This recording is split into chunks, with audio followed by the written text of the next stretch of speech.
Hi எல்லாருக்கும் வணக்கம். இன்றைக்கி நம்ம இஞ்சி சட்னி எப்படி அரைக்கிறதுன்றத ரெசிபியை பார்க்கலாம். இது இட்லி தோசை எல்லாத்துக்கும் தொட்டு சாப்பிட்லாம்.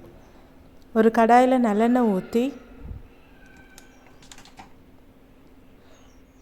1 ஸ்பூன் மல்லி, அதாவது தனியா, 1 ஸ்பூன் கடலைப்பருப்பு, 1 ஸ்பூன் உளுந்தம்பருப்பு லைட்டாக வதக்கிக்கோங்க.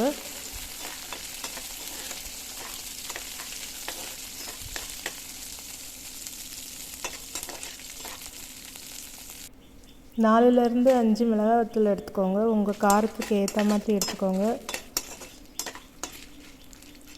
அதிக காரம் வேண்டாம். இஞ்சியில் கார்ப்பு தன்மை இருக்கும். இஞ்சி எடுத்துக்கோங்க. 50 கிராம் இஞ்சி சேர்த்து சிம்மில் வச்சே வதக்குங்க.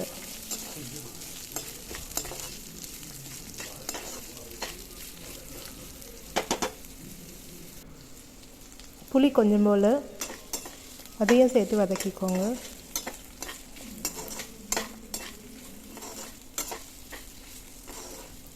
ரெண்டு வெள்ளைப்பூடு, 2 பல் எடுத்துக்கோங்க.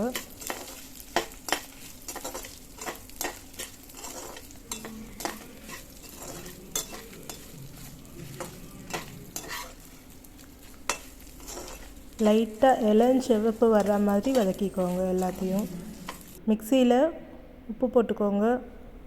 வெள்ளைக்கட்டி சும்மா கால் இது மட்டும் எடுத்துக்கோங்க. பெருங்காயத்தூள், வதக்குனதெல்லாம் ஆற விட்டுட்டு மிக்சி ஜாரில் சேர்த்துக்கோங்க. நல்லா மையாக அரைச்சிட்டு நல்லெண்ணெய் ஊற்றி கடுகு, கருவேப்பிலை, பெருங்காயத்தூள் சேர்த்து தாளிச்சுக்கோங்க சட்னியை. இட்லி, தோசை, தயிர் சாதத்துக்கெலாம் இஞ்சி சட்னி ரொம்ப நல்லாயிருக்கும்.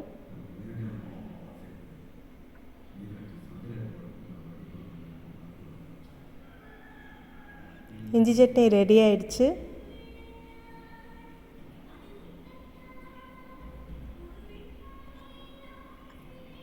இஞ்சி சட்னி ரெடி ஆயிடுச்சு. இந்த வீடியோ பிடிச்சிருந்ததுன்னா லைக், ஷேர், சப்ஸ்கிரைப் செய்யுங்க. தேங்க்யூ.